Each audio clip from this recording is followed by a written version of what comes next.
Madame la ministre, Mesdames, Messieurs les parlementaires, Madame la présidente de région, Mesdames, Messieurs, ravi de vous retrouver pour cette 30e cérémonie de remise des prix du Trombinoscope qui, chaque année, récompense des personnalités politiques qui se sont particulièrement illustrées dans le cadre de leur mandat ou de leur fonction. Depuis 1992, nous avons ainsi mis à l'honneur 200 élus, ministres, présidents d'institutions françaises ou européennes. Je tiens à remercier le président Richard Ferrand de nous permettre d'organiser à nouveau cette cérémonie à l'Assemblée nationale. Il vous prie de bien vouloir l'excuser, mais il est actuellement à Brest pour le premier sommet international sur l'océan. L'hôtel de la Sey, où nous avions l'habitude de nous retrouver, est actuellement en travaux. C'est pourquoi nous sommes ici, dans cette salle Victorio, la plus grande salle de l'Assemblée nationale, où se retrouve notamment chaque semaine le groupe majoritaire. Alors, l'année politique 2021 était particulièrement animée, avec notamment des élections, les élections départementales et régionales, mais également par les prémices des présidentielles. Et les choix du jury que vous allez découvrir dans un instant reflètent en partie cette actualité. Alors, comment s'est opérée la sélection des lauréats? Tout d'abord, un premier jury composé de 120 journalistes de la presse écrite et audiovisuelle a sélectionné 4 nominés par catégorie. Puis un second jury, présidé par Christophe Barbier, s'est réuni fin décembre et a élu et désigné les lauréats. Alors, nous avons le plaisir d'accueillir cette année 3 nouveaux membres dans le jury.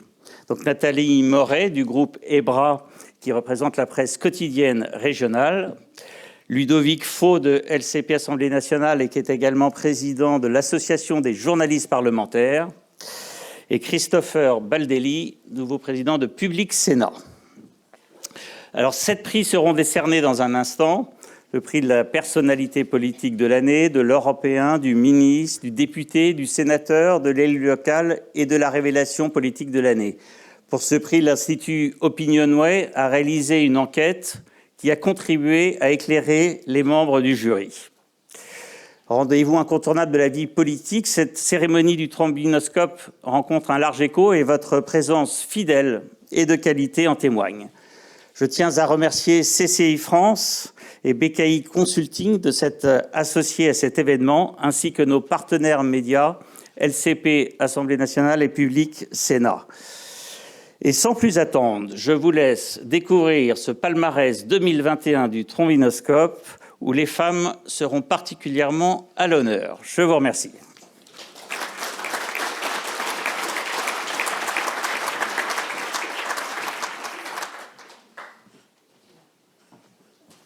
Merci François-Xavier, merci à vous toutes et à vous tous d'être là ce soir. En effet, c'est un plaisir de retrouver une ambiance collective pour cette remise des prix du Trombinoscope après des années bousculées par l'épidémie, mais qui n'ont pas empêché, heureusement, la démocratie, elle, de continuer à fonctionner du mieux qu'elle le pouvait.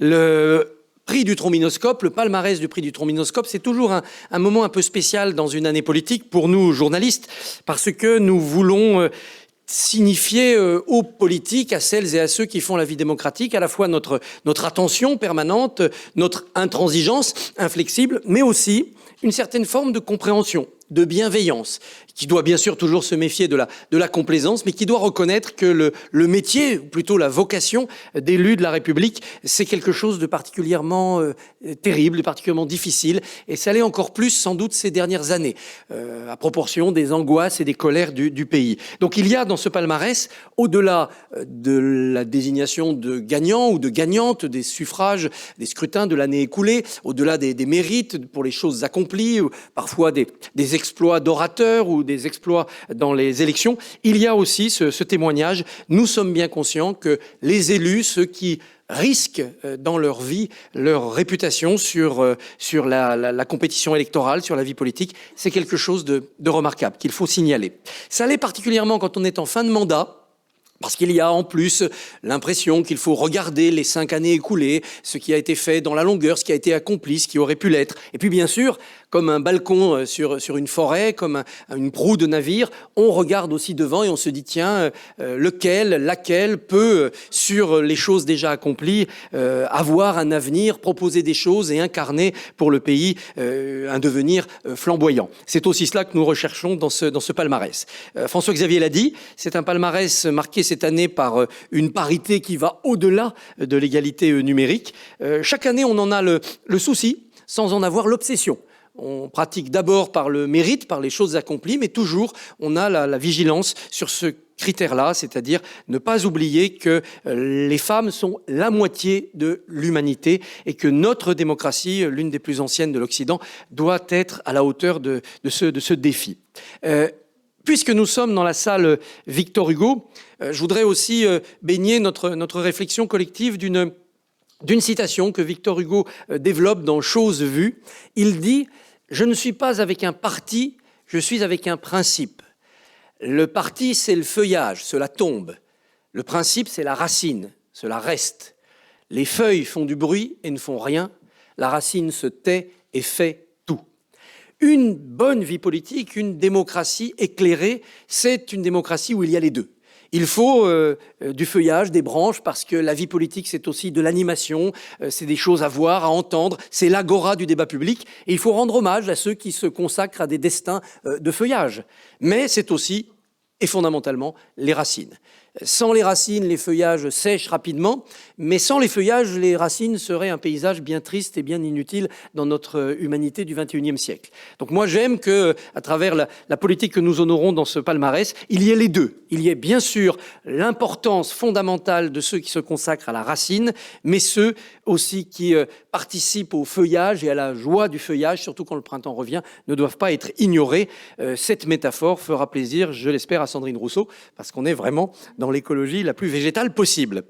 Je voudrais quand même m'attarder sur une autre citation de Victor Hugo, du même recueil Choses vues, parce que là aussi, ça peut donner du grain à moudre, des choses à méditer à tous ceux qui ont fait ou qui vont faire partie des exécutifs.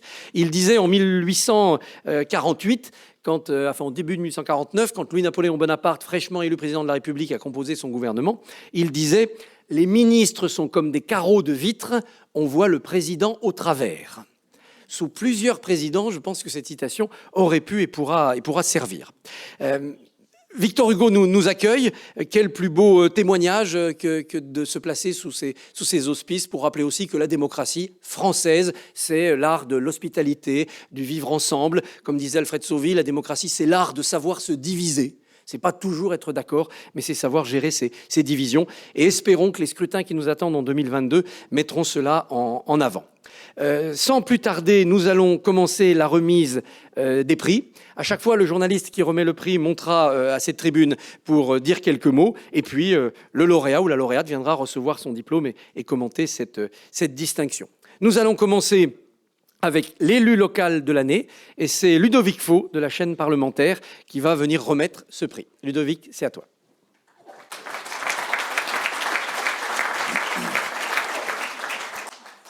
Merci Christophe, bonsoir à toutes et tous. Alors ce prix de l'élu local de l'année à Carole Delga, parce que 2021 était pour vous, madame, l'année d'une double consécration.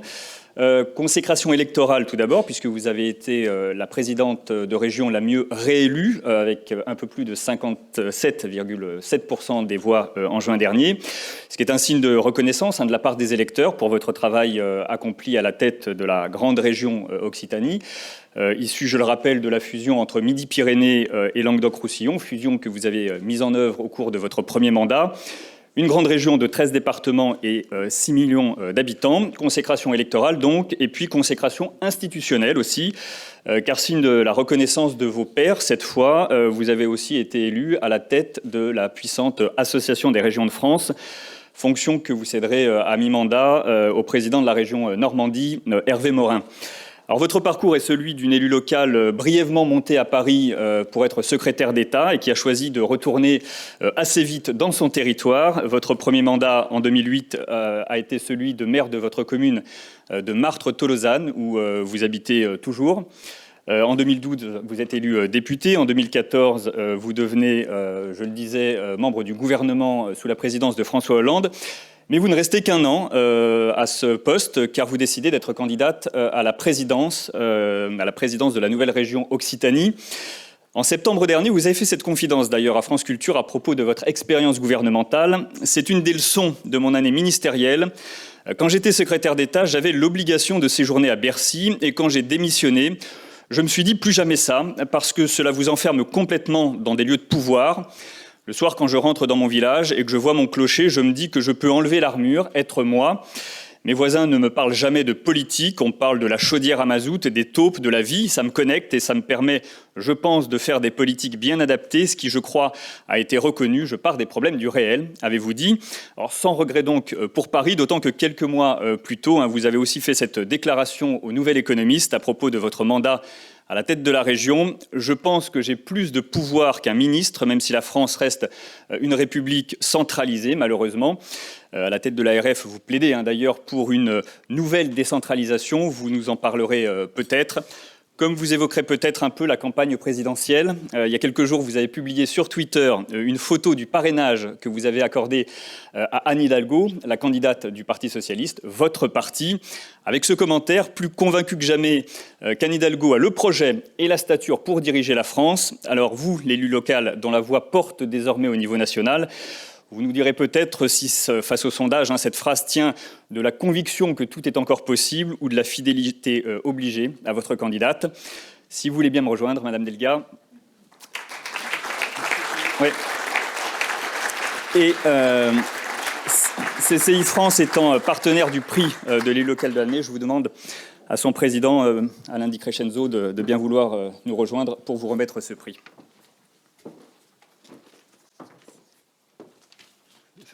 C'était une grosse surprise. Bon, je vous salue à toutes et à tous. Vous dire qu'en premier que CCI France et CCI de France sont très honorés donc de participer et d'être associés à cette belle cérémonie des prix du Trombinoscope, et vous dire que moi je suis heureux de remettre ce prix à l'élu de l'année, parce que j'ai beaucoup d'amitié pour Carole Delga. Voilà. Je voudrais simplement vous rappeler que les CCI de France ont une ambition. Elle est collective, comme vous l'avez dit, c'est d'accélérer donc nos entreprises, les 3,8 millions d'entreprises du commerce, de l'industrie et des services, et bien sûr d'être un centre d'excellence aussi de nos territoires et de l'économie de nos territoires. Et il y a un territoire particulier, qui est un territoire avec lequel nous travaillons, qui est le chef de file de l'économie, c'est bien sûr la région. Et les chambres de commerce et les régions ont plein de choses en commun. Je vais vous en citer deux. Premièrement, c'est un objectif commun, important. C'est de développer, bien sûr, l'attractivité et la compétitivité des territoires et bien sûr, l'emploi. Deuxième chose que nous avons en commun, c'est une partie d'ADN. Et cet ADN, c'est que nous considérons que l'action publique n'est efficace que lorsqu'elle a une action concrète sur le terrain. Et c'est dans ce contexte que j'ai vécu pendant 5 ans une mandature avec Carole Delga. Je ne vais pas dire que j'étais sous ses ordres. J'étais président de la CCI Occitanie, mais elle était très dirigiste avec moi. Et aussi, je m'autorise à vous dire comment je vois Carole Delga. Alors, Carole Delga, c'est l'action, l'art et la manière. Carole Delga, c'est l'écoute, la proximité, le pragmatisme, l'efficacité, la performance, et uniquement pour ce soir. Chasser en meute, parce que ça, c'était moi, ça vient de moi. Mais ce soir, c'est toi. Et surtout et aussi, je voudrais dire que Carole Delga, c'est la disponibilité, la simplicité, la bienveillance et un cœur grand comme ça. Voilà. Lorsque je veux imager ce qu'est l'entreprise, et j'ai eu très peur car Christophe Barbier m'a parlé de feuillage et de racines, ça m'a complètement perturbé, je dis l'entreprise, c'est des racines et des ailes. Des racines parce que l'entreprise, elle n'est pas hors sol, elle est profondément enracinée dans les territoires, et des ailes pour aller à la conquête des marchés, qu'ils soient en France ou à l'étranger. Mais écoutez, mesdames et messieurs, Carole Delga, c'est la même chose. Carole Delga, vous l'avez dit dans la présentation, c'est des racines. Elle est profondément racinée dans son Comminges natal et dans ses Pyrénées où je le rencontre de temps en temps. Et Carole Delga, c'est des ailes. Au service de cette belle région Occitanie et au service des régions de France. Alors, un petit message au jury. Vous n'êtes pas trompés. C'est bien. Donc, c'est bien notre élu de l'année. Et vous l'avez compris, c'est avec beaucoup de fierté, beaucoup d'amitié et de motivation que je te remets, Madame la double présidente, ce beau diplôme. Voilà. Merci.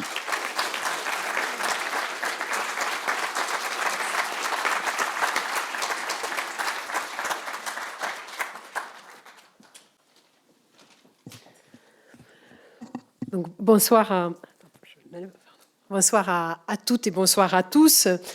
Donc, c'est avec beaucoup d'émotion que je reçois ce prix, de par, bien sûr, le choix du jury, mais également de par la surprise que vous m'avez faite, que ce soit Alain Di Crescenzo qui puisse me le remettre, parce que mes collaborateurs ont gardé complètement le secret. Et c'est en arrivant devant l'Assemblée nationale que je le vois descendre d'un taxi, sachant que ce matin, je lui demandais où il était ce soir, et il me répond « Je suis à Lyon ». Voilà. En plus, vous voyez, c'est la seule fois de notre compagnonnage, parce que ça fait maintenant plus de 10 ans qu'on se connaît, qu'on travaille ensemble. Donc, 10 ans d'amitié, c'est la première fois où tu me mens. Voilà. Mais c'était pour la bonne cause. Donc, vraiment, merci de ce prix voilà, qui m'honore et qui, bien entendu, m'oblige, qui m'honore parce que cela permet de reconnaître un parcours qui est le mien, mes racines, dont je suis très fière. Et vous avez entendu que mon année passée à Bercy, où mes 5 années de députée ne m'ont pas enlevé mon accent. J'ai un accent à couper au couteau de la Guiole, bien entendu. Vous vous en doutez. Et je suis voilà, très fière de ces racines-là, qu'on puisse incarner une élue locale de l'année quand on est du Comminges dans les Pyrénées. Je pense aussi que c'est un signal fort quand on vient d'un milieu modeste de la province comme moi, d'avoir, je vous remercie bien sûr, cet honneur et donc ce prix. Alors bien sûr, un prix, la politique, c'est une incarnation et c'est la capacité de rassembler. Sur l'incarnation, je n'y reviendrai pas parce que je ne sais pas trop bien parler de moi et puis surtout je n'ai pas de goût pour cela. Ce que je préfère, c'est servir les autres, c'est travailler pour les gens et en effet rassembler. Alors rassembler, c'est possible en ayant une grande capacité de travail. Je pense que ça, c'est fondamental. En ayant également beaucoup de volontarisme politique. Je ne me résous pas facilement. Je ne crois pas à la fatalité. Je crois à la capacité de transformer les choses. Et quand une cause est juste, eh bien, je sais y mettre toute mon énergie, tout mon sens du travail. Et quand on vient d'un milieu modeste, d'un milieu paysan, on sait ce que c'est que d'avoir des terres, en particulier pyrénéennes, qui demandent à être beaucoup travaillées pour un peu produire, mais qui demandent d'avoir toujours beaucoup de dignité. Et je pense qu'en politique, la question de la dignité, la question de l'honneur, la question de l'éthique, elle est fondamentale. Elle est fondamentale parce que si on veut redonner le goût des urnes à nos concitoyens, c'est par la fidélité, par la cohérence, que l'on peut le faire. Alors, bien sûr, ce que je viens de dire, dans cette période électorale, on va dire pré-présidentielle, nous en approchons, ça peut avoir une résonance et cela peut amener à sourire quand on voit les positionnements des uns et des autres. Mais moi, pour autant, je suis convaincue qu'un ancrage local, c'est fondamental. C'est fondamental, un ancrage local, mais ça s'inscrit dans une fidélité et dans un projet global. Je n'ai jamais caché mon appartenance au Parti socialiste, ma fidélité aux valeurs de gauche. Et mes concitoyens ne m'en ont pas tenu rigueur.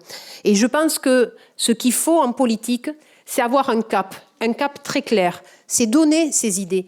Parce qu'aujourd'hui, dans le monde qui est en pleine mutation, qui est dans une rapide mutation, ce qu'ont besoin nos concitoyens, c'est de savoir vers quel projet on les amène, quelle est la vision.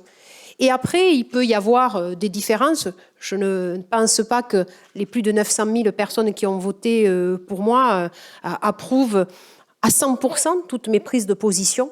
Mais je pense qu'un, ils étaient convaincus de ma sincérité. 2, ils étaient aussi convaincus de ma capacité à les défendre, à ne rien lâcher, le couteau entre les dents, comme j'aime à dire. Et 3, ils étaient très majoritairement pour ce projet de société que j'avais, avec, je reprends les termes de mon programme, c'est pas parce que Madame la Ministre est présente. Donc les deux priorités de mon projet, c'était une région inclusive et une région à énergie positive. Voilà, parce que je crois beaucoup à la question de l'inclusion. Et c'est vrai que quand j'entends des propos de polémistes d'extrême droite qui aspirent à la plus grande magistrature française, cela continue à m'étonner, mais quand j'entends ces propos d'extrême droite qui veulent stigmatiser la différence, voilà, je trouve que cela est absolument abject et que dans la République, ce qu'on veut avec la République, avec les valeurs républicaines, avec nos différences, mais c'est surtout que cette différence, elle soit reconnue, elle soit respectée et que la République, elle puisse inclure chacune et chacun. Donc je pense qu'en effet, il faut avoir un enracinement local, mais il faut avoir également une inscription dans un projet plus global, dans une vision de la société qui, pour moi, est restée celle de gauche et celle socialiste. Et en effet, je me suis affichée sur Twitter, sur le parrainage que j'ai fait, certainement pas par obligation, parce que je suis une femme libre. Je suis une femme libre. La première fois que je suis rentrée à Solferino, c'est parce que j'étais élue députée au premier tour. C'est à partir de là que le Parti socialiste s'est intéressé de moi, parce que vous savez, les Pyrénées, c'est loin. Et là, ils se sont dit, elle vient d'arriver, on n'a jamais entendu parler, elle est élue députée au premier tour. C'est quoi cet ovni? Voilà, ils n'ont pas été déçus. Voilà, ils ne le sont toujours pas en connaissant ma liberté de parole. Mais la liberté de parole n'empêche pas de s'inscrire dans un projet d'intérêt général commun. Et je pense qu'en effet, notre société est malade de trop d'égoïsme. Et je pense que dans le débat, pour la République, pour la présidence de la République française, il faut vraiment avoir des valeurs collectives. Il faut avoir aussi une éthique et une droiture qui est absolument indispensable. Et puis également présidente de région de France, c'est là aussi vraiment une responsabilité qui m'honore parce que je crois profondément à la décentralisation. Et en tant que présidente de région, je n'ai pas recréé un jacobinisme régional. Non, au contraire, je travaille avec l'ensemble des forces vives, les collectivités locales, mais également avec le monde économique, avec le monde associatif. Et je pense que dans l'anxiété qui existe au niveau du peuple français, la décentralisation est une solution majeure. Parce qu'à travers la décentralisation, c'est avoir des décisions plus rapides et c'est surtout avoir des décisions qui sont adaptées en fonction des réalités différentes. Je suis profondément attachée à la République une indivisible. Mais pour autant, je pense qu'il est nécessaire d'avoir une différenciation parce que nous avons cette maturité politique. Alors, je ne serai pas plus longue pour expliquer qu'un ancrage local est indispensable pour un projet national. Et je rendrai hommage à Victor Hugo, puisque nous sommes ici, cher Christophe Barbier, cher président du jury, dans cette belle salle.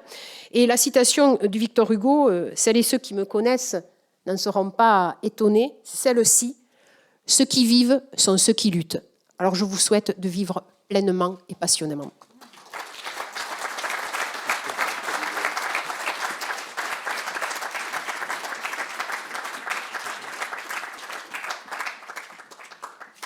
Merci beaucoup, Madame la Présidente.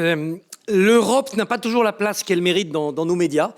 C'est des discussions qui agitent souvent les rédactions, même si l'Europe a de plus en plus de place dans les médias. Et l'épisode épidémie, relance économique, vaccination n'a fait qu'accroître cette place. Malgré cette défiance parfois ou cette indifférence à l'égard de l'Europe, le trombinoscope a toujours tenu à maintenir son prix de l'élu européen de l'année, de l'européen de l'année. Mais c'est vrai qu'au fur et à mesure de nos délibérations, quand je regarde les 20 années écoulées, on allait souvent vers des chefs de gouvernement ou des grands responsables de pays étrangers, surtout quand il y avait eu des élections dans nos pays voisins. Quand on venait sur les institutions européennes, c'était plutôt pour aller vers l'exécutif, vers les postes les plus visibles et notamment la Commission européenne. Trop rarement, nous nous sommes intéressés au Parlement européen. Or, ce Parlement n'a cessé de renforcer son importance, son poids dans le fonctionnement de l'Europe et dans l'invention permanente de l'Europe. Donc il était important de se pencher aussi et de récompenser quelqu'un issu de ce Parlement. Il est vrai que les partis français n'ont pas toujours accordé au Parlement européen la place qui était la sienne et on voyait des carrières faire des crochets par l'Europe sans trop s'y attarder. On pourrait dire qu'au Parlement européen, il y a ceux qui ne font qu'y passer et ceux qui savent y séjourner. Sans prolonger plus longtemps le suspense, je laisse la parole à Ludovic Vigogne du journal L'Opinion.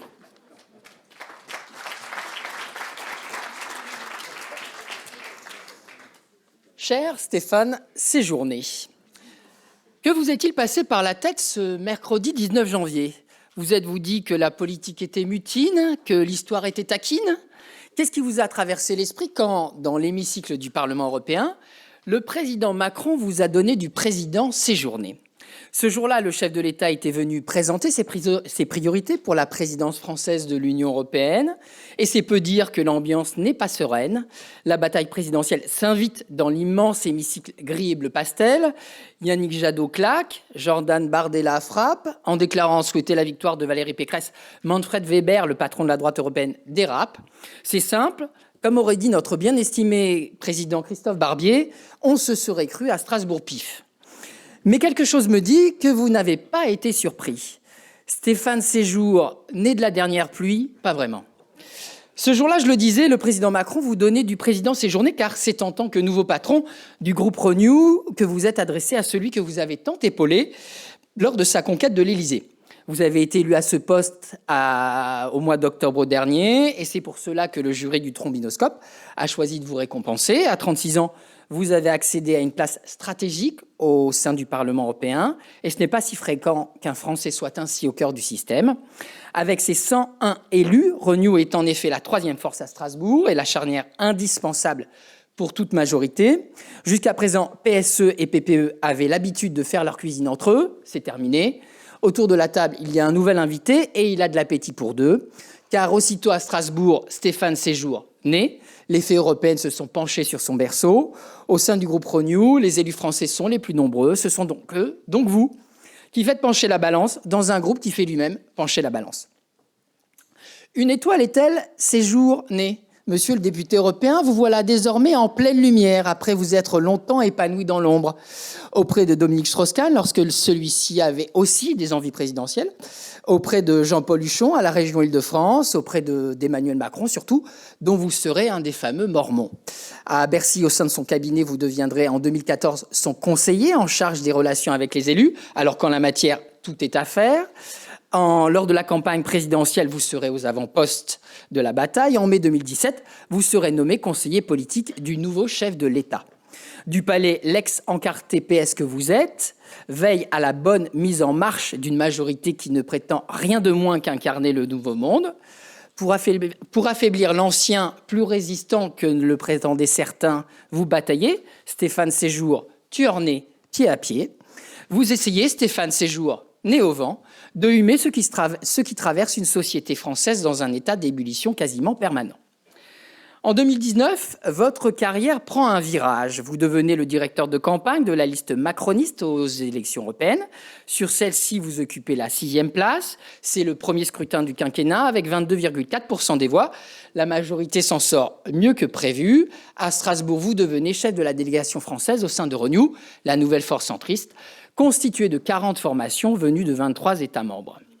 Aujourd'hui, fini le baron noir, place au Black Baron, au Schwarzer Baron, au Baron Negro. Je vous laisse le dire, je crois que vous êtes un meilleur hispanophobe que moi. Ce printemps, une mission claire vous a en effet été assignée par le chef de l'État, bâtir en coulisses une majorité au sein du Parlement européen qui permettra de faire aboutir les différents projets de celui-ci lors de la PFUE. C'est une première lourde responsabilité. Et puis que votre mentor soit ou non, le 24 avril prochain, reconduit par les Français à l'Élysée, il vous faudra, à l'occasion des européennes de 2024, tout consolider afin que Renew ne soit pas qu'une parenthèse vite refermée. C'est une deuxième lourde charge. Vous voilà ainsi, Stéphane Séjour, nez à nez avec votre destin. Je vous invite à me rejoindre.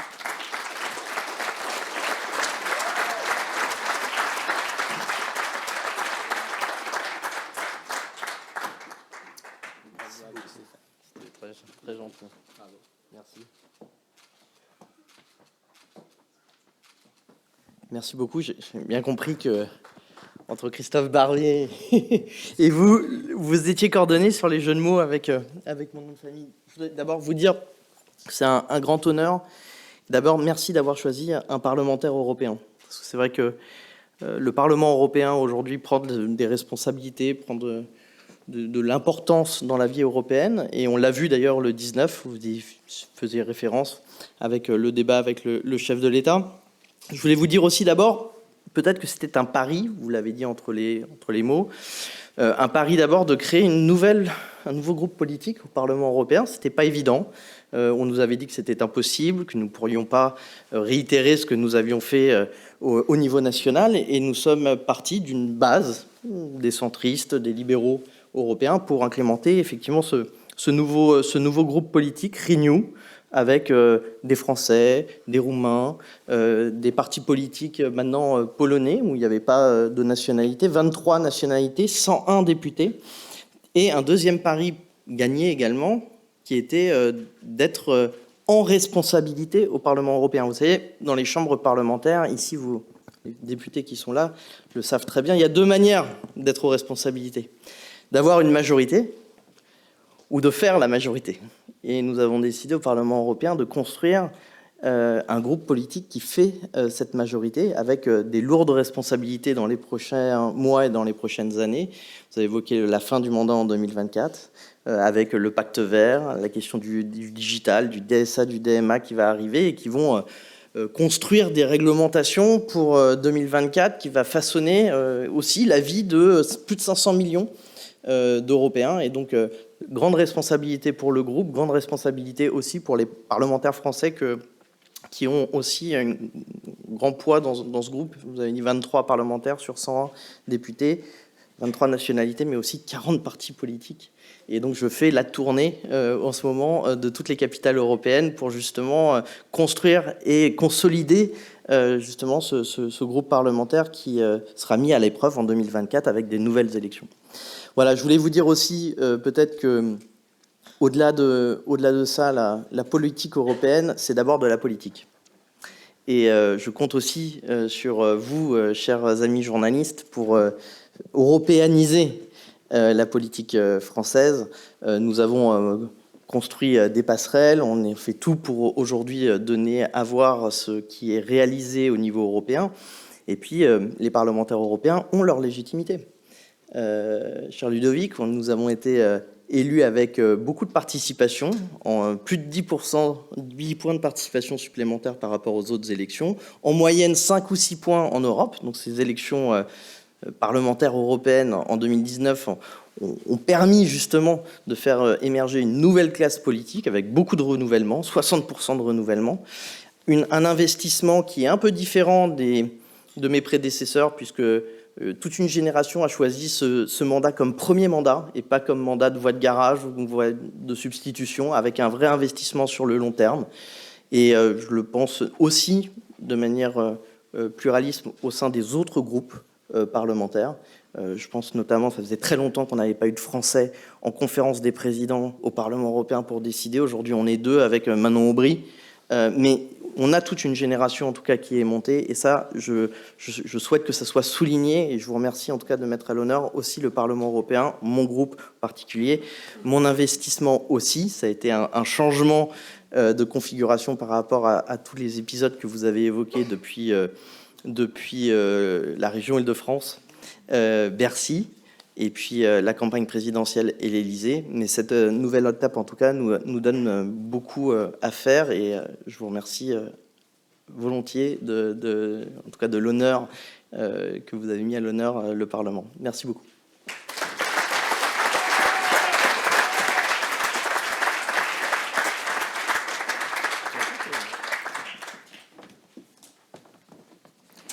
Merci beaucoup, monsieur le député.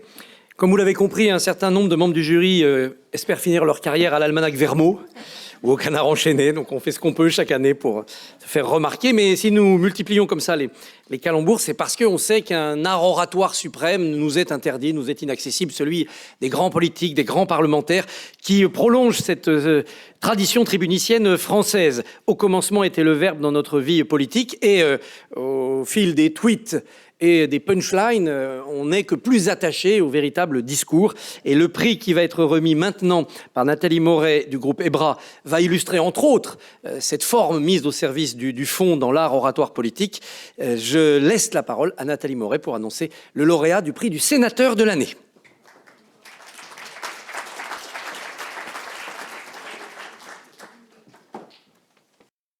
Alors moi, je vais m'adresser à Claude Maluret, qui est sénateur de l'année. Et mon discours sera sans doute le plus court de la soirée. Car quand on est en face de vous, cher Claude Maluret, la dernière chose qu'on a envie de faire, c'est un discours.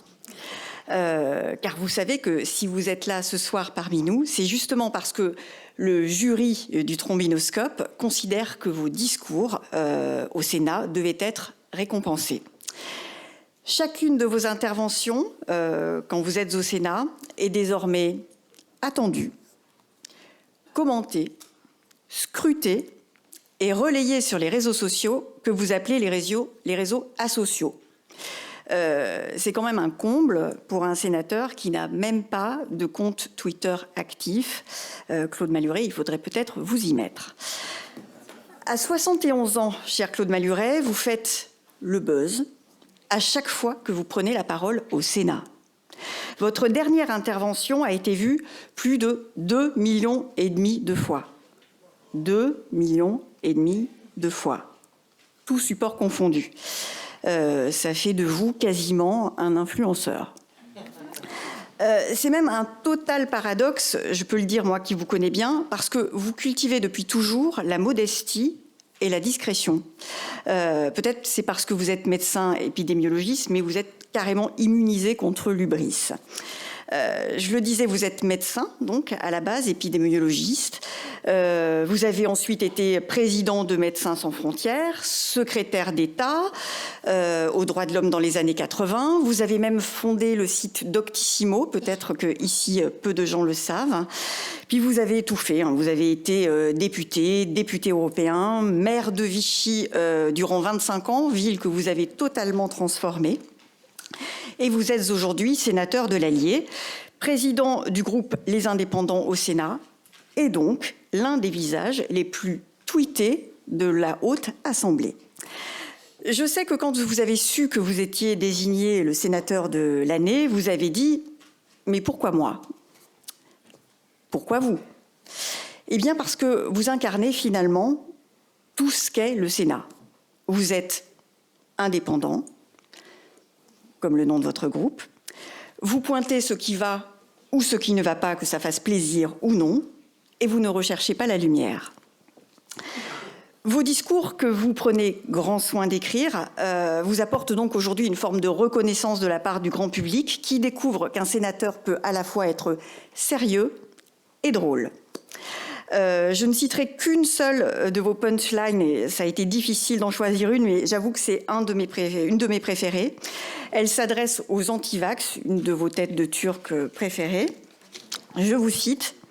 « Ils ne savent même pas localiser leur vésicule biliaire, mais ils ont un avis tranché sur l'ARN messager et sur l'hydroxychloroquine. » Cher Maluret, je vous invite à monter près de moi. Je voulais juste vous dire qu'à titre personnel, comme on se connaît depuis très longtemps, puisque j'ai commencé à Vichy, je suis très, très honorée qu'on soit là tous les deux ce soir et de vous remettre ce prix.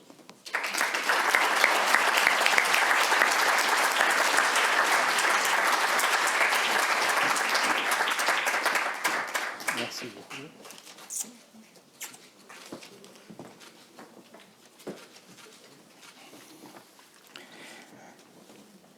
Merci beaucoup, Nathalie.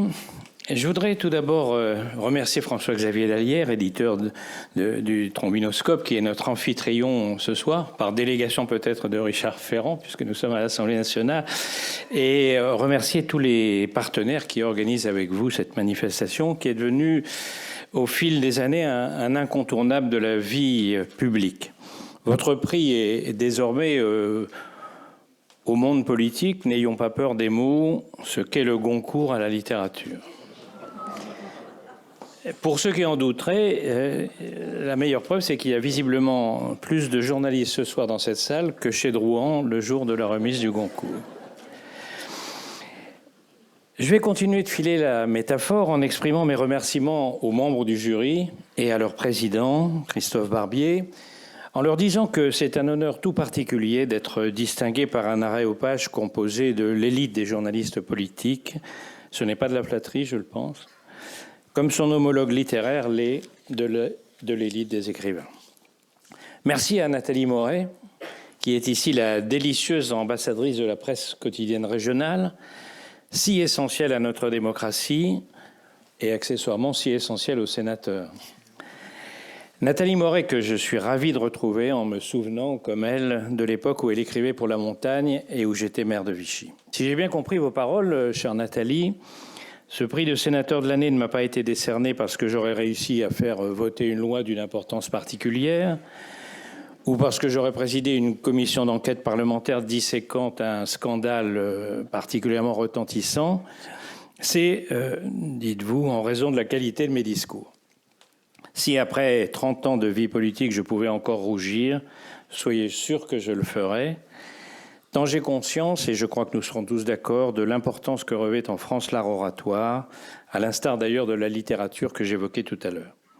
Je n'exclus pas d'ailleurs que cette fonction tribunicienne, Stéphane Séjourné nous parlait du Parlement européen et lorsqu'on y est, on s'en rend compte, je n'exclus pas que cette fonction tribunicienne soit peut-être en France quelque peu surestimée, même si je devrais être le dernier à m'en plaindre.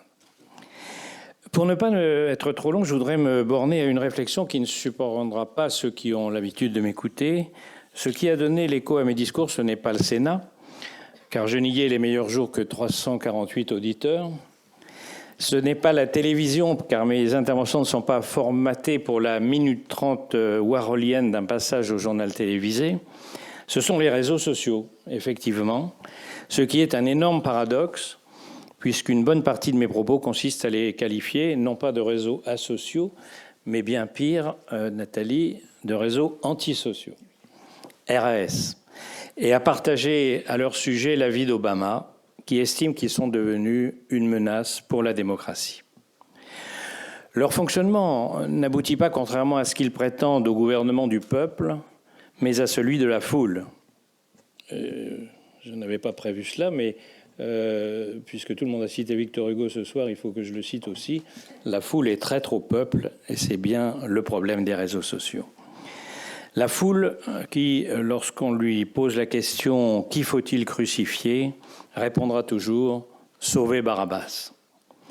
Leur seul côté démocratique de ces réseaux, c'est d'accorder aussi à ceux qui, comme moi, les critiquent, les moyens de le faire.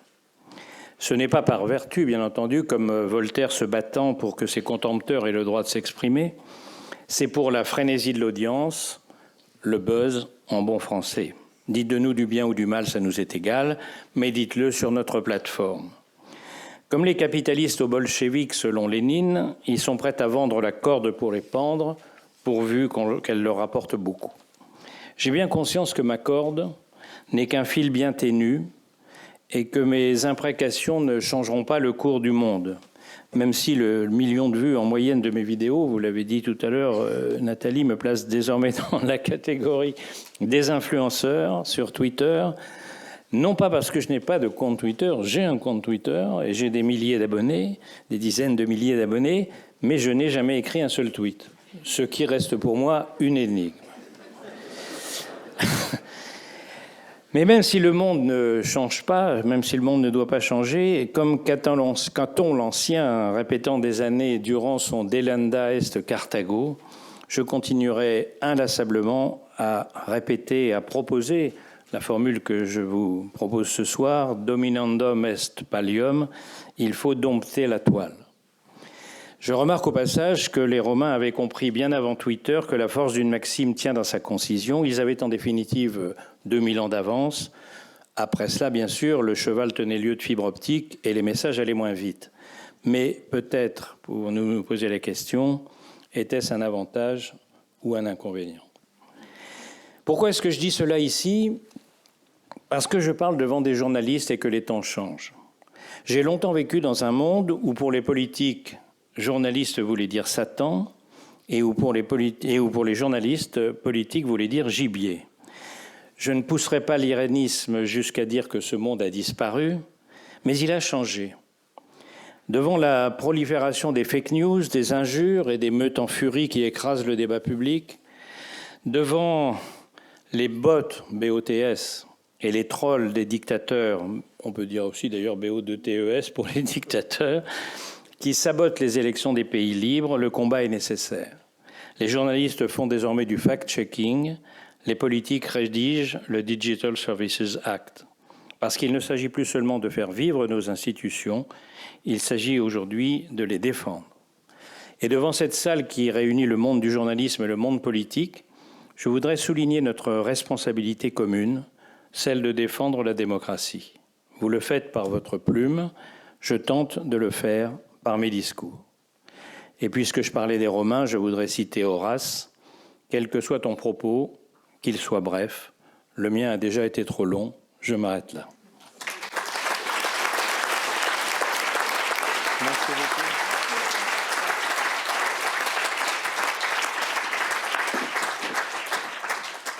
Merci beaucoup, monsieur le sénateur. Les Français font beaucoup de reproches à leur vie politique, à leur classe politique. Il en est un qu'on ne peut adresser à cette vie politique, c'est de manquer d'imagination et de ne pas produire de révélations. Chaque année, nous avons dans les débats du jury des moments très vifs autour des révélations de l'année, parce que chaque année, il y a des talents qui s'expriment, à l'exécutif, chez les élus locaux, dans les partis, dans les hémicycles. On a une prolifération de révélations politiques, ce qui montre que l'attrait pour ce métier, cette vocation est toujours intacte. Cette année, ça a été encore plus intense que d'habitude, parce qu'en plus d'être des révélations par leur talent, beaucoup ont été des révélations par leur action et la manière dont ils ont su ou elles ont su toucher une bonne partie de l'opinion. C'est le cas avec la lauréate de ce prix, et je demande à Sonia Mabrouk, Europe 1 CNews, de venir à la tribune pour remettre le prix de la révélation politique de l'année 2021.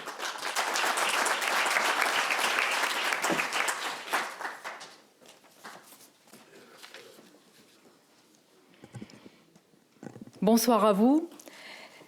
Révélation politique de l'année, vous l'êtes assurément, Sandrine Rousseau.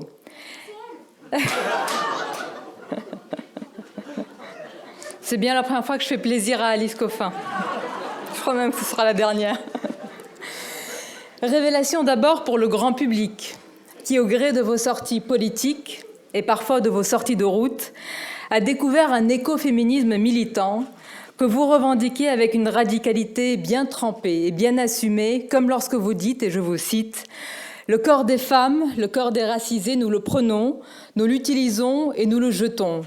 Nous ne voulons plus de ça. Pour cela, il faut du courage politique. Et du courage, j'en ai, affirmez-vous. De la colère, j'en suis remplie. De la radicalité, j'en suis pétrie. Bref, vous assumez tout, Sandrine Rousseau. Intersectionnalité, wokisme et antiracisme, ce pourrait être la devise de votre République. Une République où la belle Marianne pourrait être voilée, ou encore sans visage, comme ces poupées à Roubaix, puisque vous n'y voyez aucun outrage. La question est alors de savoir, Sandrine Rousseau, si votre radicalité est un argument marketing ou s'il s'agit d'une véritable conviction et manière d'être et de faire. Pour ma part, j'en suis convaincue. Mais pour le savoir, il suffit d'écouter vos amis, les écologistes. Et assurément, de leur côté aussi, vous avez été une sacrée révélation de la primaire, Sandrine Rousseau. Voir la tête de Yannick Jadot dans ce train il y a quelques semaines, où vous avez passé 3 heures, côte à côte, dans le but de mettre en scène votre entente, suffit à rendre compte qu'entre vous et lui, décidément, il y a bien 50 nuances de radicalité. On se demande même qu'est-ce qui pourrait bien vous unir. Laissez-moi réfléchir. Même pas un repas, où vous seriez capable de lui reprocher de boire un petit verre de vin avec un peu de sauciflard et pire, de servir une bonne viande bien de chez nous. Honte à lui. Yannick Jadot pourrait alors avoir le même procès que l'autre extrémiste de droite bien connu, celui qui met en avant une vision rance de la France, celui qui ose parler avec des mots qui fleurent bon la nostalgie, qui ose vanter la gastronomie française, qui ose dire que son plat préféré n'est pas forcément le couscous, celui qu'une partie de la gauche a transformé en Zemmour du Parti communiste, un facho bien connu, j'ai nommé Fabien Roussel, qui vous dit aujourd'hui merci au passage de l'avoir porté si haut dans les sondages. Bref, une révélation, vous l'êtes assurément pour la gauche, Sandrine Rousseau, et pour certains, ça s'est fait dans la douleur. Reste enfin la révélation que vous êtes pour les journalistes. Pardonnez-moi à l'avance de parler très peu, mais un peu de moi, Sandrine Rousseau. Mais vous devez vous en souvenir, nous avons eu un face-à-face sur Europe 1, un brin tendu. En vous interviewant, en vous regardant, je me remémorais cette phrase bien connue. Je ne suis pas d'accord avec ce que vous dites. Et là, je dépasse de loin les questions de droite, de gauche. Il ne s'agit absolument pas de cela. Mais je me battrai jusqu'au bout pour que vous ayez le droit de le dire. Et j'ajoute modestement, le dire à mon micro ce jour-là. C'est aussi pour cette raison que j'ai voté pour vous. En tant que révélation politique de l'année, oui, ça doit vous surprendre, peut-être même vous dérouter, voire pire. Mais je dois vous dire quelque chose. Une fois le vote scellé, un doute mais terrible m'a envahi. Et si c'était l'inverse? Et si vous, Sandrine Rousseau, vous deviez remettre un prix, disons un prix pour les journalistes, auriez-vous voté pour quelqu'un dont vous ne partagez pas forcément les idées? Eh bien, malgré la radicalité dont vous êtes pétrie, j'ai la faiblesse et sans doute la grande naïveté de croire que oui. Parce que pour avoir ferraillé avec vous, j'ai une conviction vous concernant, c'est la sincérité de votre engagement. Nous ne partageons pas tout, ce serait une révélation que de l'affirmer, mais les révélations, c'est vous ce soir, et je préfère encore remettre un prix à une femme qui a de grandes convictions qu'à d'autres qui en changent tout le temps. Et je salue dans cette salle, parce que c'est ma sororité naturelle qui parle à Lise Coffin, donc j'ai le plaisir de vous remettre ce soir, et c'est vous la révélation politique de l'année.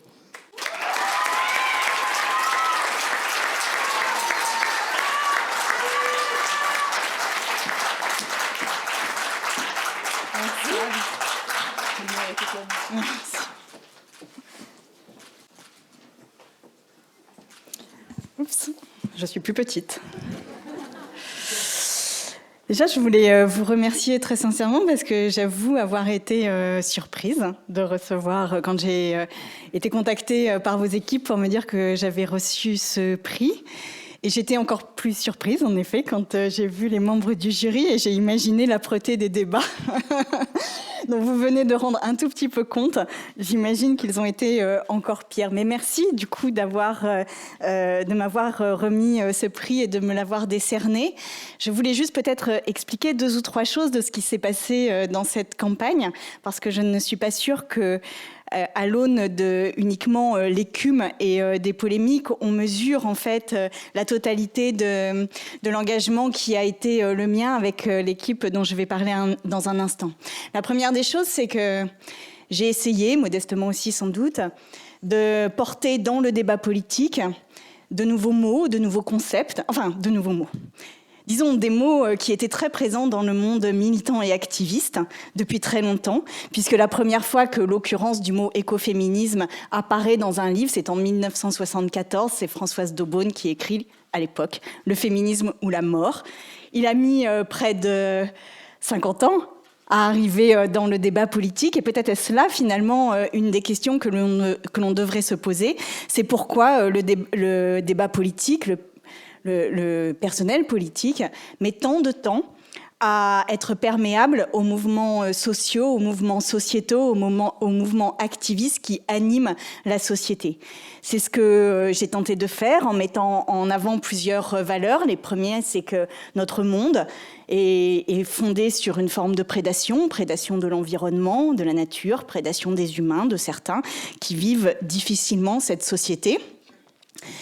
Et puis, j'ai parlé d'écoféminisme, évidemment. Et derrière cet écoféminisme, j'ai renvoyé à une notion qui, je le vois dans vos yeux, apparaît radicale, qui est qu'un humain égale un humain, quelle que soit sa couleur de peau, sa sexualité, son handicap ou sa validité, quel que soit qu'il soit enfant, âgé ou dans l'âge adulte, dans la fleur de l'âge, peu importe, un humain égale un humain, qu'il soit français ou qu'il ne le soit pas. Au fond, l'important, c'est que chacun et chacune a les mêmes devoirs et les mêmes droits. Ensuite, j'ai aussi essayé de contrer finalement ce que Don't Look Up essaye de nous faire croire, à savoir que le réchauffement climatique vient d'une espèce de météorite qui apparaît comme ça dans le ciel de manière imprévue et qui tombe malencontreusement sur la Terre. En fait, le réchauffement climatique, et c'est sans doute un des scoops que je vais vous révéler maintenant, est lié à nos comportements, est lié à nos inégalités, est lié à notre manière de vivre, à notre richesse, à nos inégalités, à nos prédations. Et c'est cela que j'ai essayé de mettre dans le débat politique. C'est le fait que nous sommes responsables de cette situation et que nous avons cette grande responsabilité, ce grand défi qui est de changer notre société en temps de paix, à la hauteur qu'il sera nécessaire pour éviter le pire. Et puis tout cela, je l'ai fait grâce à une équipe absolument formidable que je voudrais vraiment saluer, puisque cette aventure, et d'ailleurs ça s'est vu quelquefois, c'est faite sans spin doctor, sans professionnel de la politique. Il n'y avait personne qui avait fait une carrière politique dans les ministères, les cabinets, etc. Il y avait par contre, et au fur et à mesure de cette aventure, de plus en plus de monde qui me rejoignait, de personnes qui n'avaient jamais touché à la politique, de personnes qui n'avaient même jamais touché un bulletin de vote, qui massivement se sont mobilisées, des personnes brisées par la vie, cassées un peu, des personnes qui apportaient une couleur, une dignité, un respect. Et puis, dans cette équipe-là, il n'y avait pas d'organigramme, il y avait un floranigramme, il y avait des graines, il y avait du pollen, il y avait de la poésie.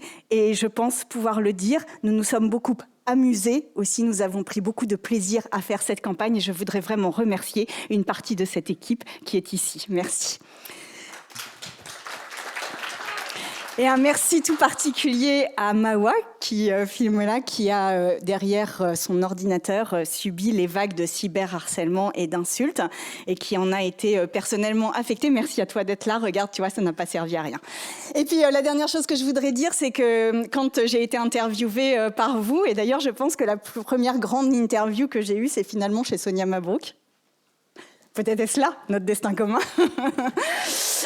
Quand j'ai été interviewée par vous tous et toutes, parfois j'ai vu dans vos yeux de l'incompréhension, parfois j'ai aussi vu de l'agacement, souvent j'ai vu de la curiosité, voire un total désarroi. Eh bien, je vais vous faire une révélation. Je compte bien continuer à vous étonner dans les mois qui viennent, parce que je ne me contenterai pas d'un prix de la révélation, et je m'engage solennellement à poursuivre l'aventure.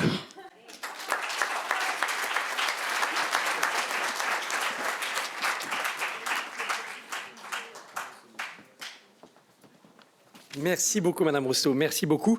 Alors, il y a une météorite quand même qui a frappé la planète politique il y a maintenant plus de 4 ans. C'est le macronisme qui a apporté, notamment à l'Assemblée nationale, une myriade de profils divers. Alors, depuis bientôt 5 ans, ces profils ont connu des destins différents. Certains se sont un peu égarés dans cette vocation. D'autres y ont trouvé une vraie raison d'être. D'autres, enfin, y ont montré de l'endurance, du talent, une manière différente de faire de la politique et de ne pas céder aux traditions et aux mauvaises habitudes de ces maisons. Eh bien, c'est une personne de cette dernière catégorie que nous avons récompensée avec le prix du député de l'année, ou plutôt de la députée de l'année. Et c'est Yves Tréhard du Figaro qui va remettre le prix.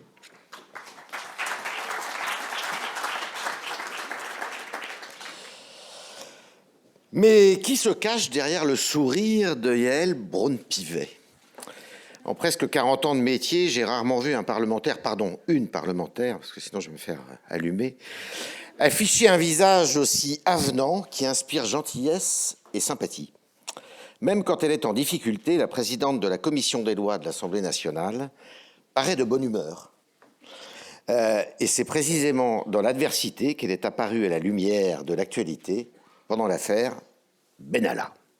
C'était en 2018, en plein été 2018. Chargée de piloter une éphémère commission d'enquête pour tirer l'affaire au clair, elle a été accusée par l'opposition de ne pas faire le job. Ce n'était pas complètement faux. C'est dire si pour elle, nouvelle venue dans la cage aux fauves politiques, comme nombre de députés macroniens, eh bien c'était mal parti. On ne donnait pas cher de sa peau.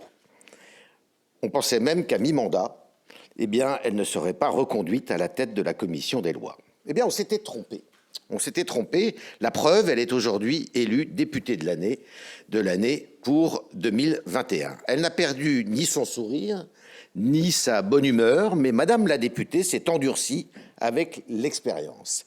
Elle sait hausser le ton, ferrailler et même dénoncer la mauvaise foi de ses adversaires Heureusement pour elle, car les 12 projets de loi sanitaire qu'elle a dû avaler contre le coronavirus n'ont pas été de tout repos. Pour une ancienne avocate, pénaliste de surplus, cramponnée aux grands principes des droits de l'homme, restreindre toujours plus les libertés est loin d'être évident. Elle l'a fait habilement, même si l'épisode lui a coûté ses vacances de Noël de sport d'hiver. De l'avis de tout le monde, Yaël Braun-Pivet est une bosseuse. Opiniâtre, dit même d'elle, le ministre de l'Intérieur, Gérald Darmanin. Le ministre de l'Intérieur la voit jouer un grand rôle dans les années à venir. Est-ce que ce serait à sa place, à Beauvau ?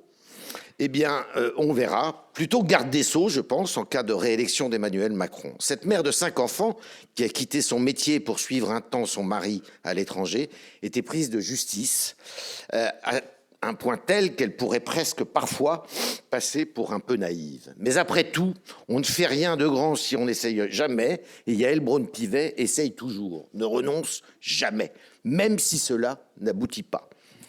Ainsi a-t-elle milité pour la création de prisons dites ouvertes, comme au Danemark, pour l'entrée en vigueur de mesures de sûreté encadrant les terroristes ayant purgé leur peine, pour la faculté de choisir sa fin de vie, pour la fondation d'une banque de la démocratie, pour remettre au chef de l'État, elle a aussi remis au chef de l'État 25 propositions pour une réforme globale des institutions. Elle souhaite notamment redonner du poids et du lustre au pouvoir législatif et que les projets de loi soient plus courts avec des motifs mieux définis. Toutes les causes qu'elle défend sont bien belles et très louables, mais elles n'ont jamais vu le jour. Ainsi va la politique. Yaël Braun-Pivet ne baisse pas les bras pour autant. Elle compte bien se faire réélire en juin dans les Yvelines, dans la circonscription qu'elle a ravie en 2017 à Jacques Miard, figure historique de la droite décomplexée. Plus rien ne semble pouvoir arrêter cette femme obstinée et courageuse, cette fonceuse, jamais sans le sourire, qui a pourtant reçu début 2021 d'odieuses menaces à caractère antisémite. Bravo à vous.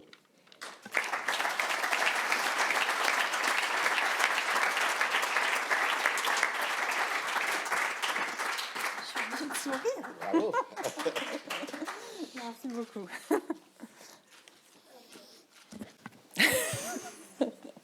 Alors voilà, vous avez 4 enfants qui sont ici et qui sont, je crois, très fiers de leur maman.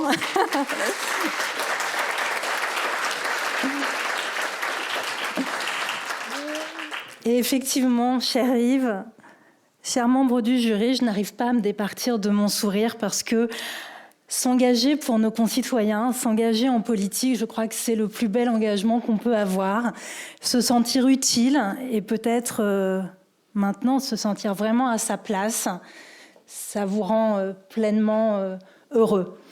Et c'est vrai que je voudrais commencer mon intervention par remercier ma famille, parce que ma famille est fondamentale pour moi. Elle m'a suivie et on ne peut pas imaginer, quand on s'engage en politique, à quel point c'est dur pour nos familles. C'est dur parce qu'on est exposé. C'est dur parce que parfois on est menacé. Vous avez rappelé les insultes antisémites. On a eu des insultes sexistes, bien sûr, quand on est une femme en politique. Et mesdames, vous savez de quoi je parle.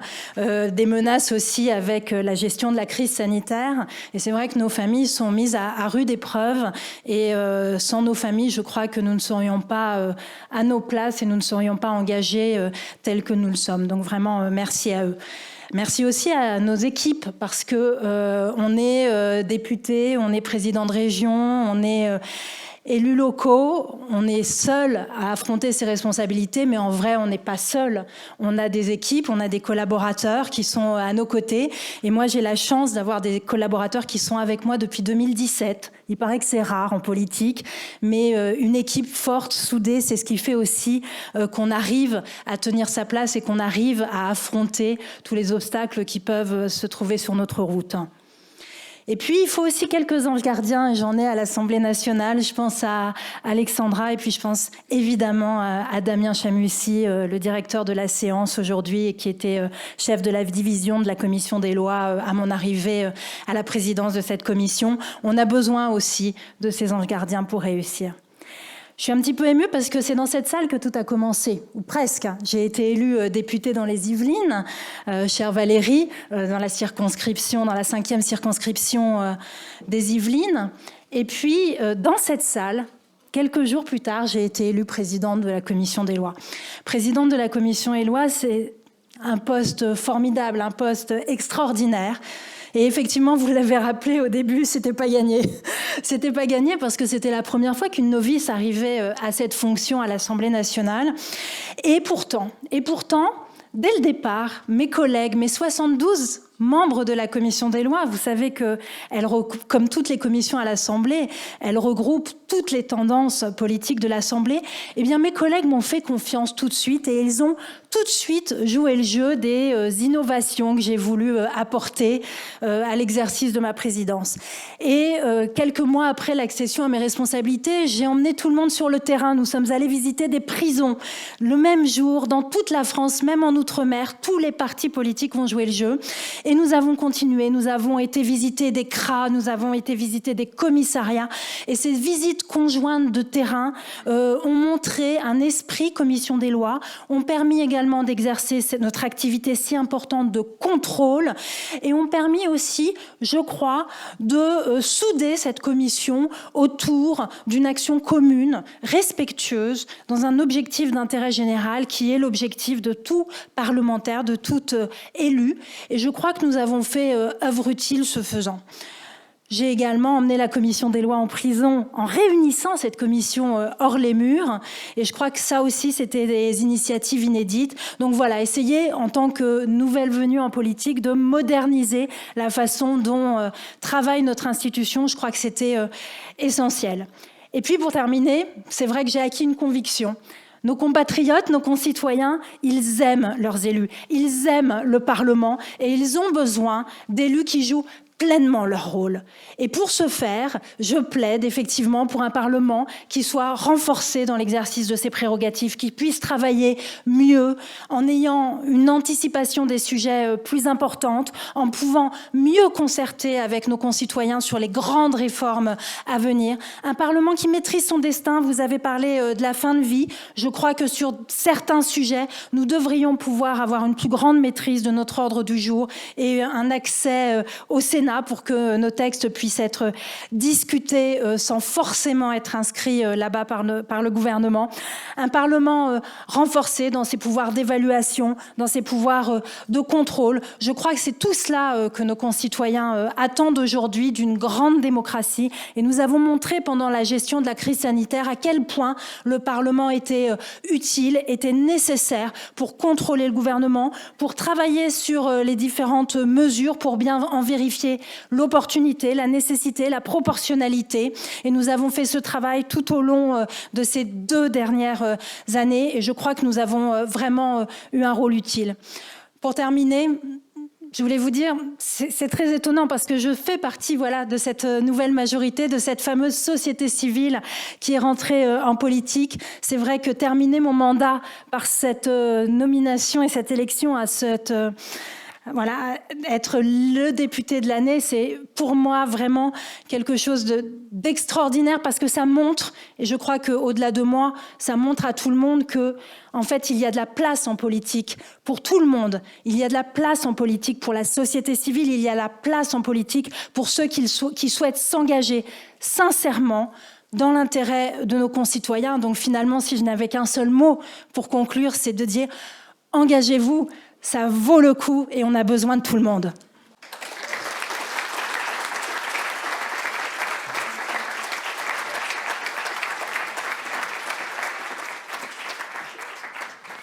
Merci beaucoup, Madame la Présidente.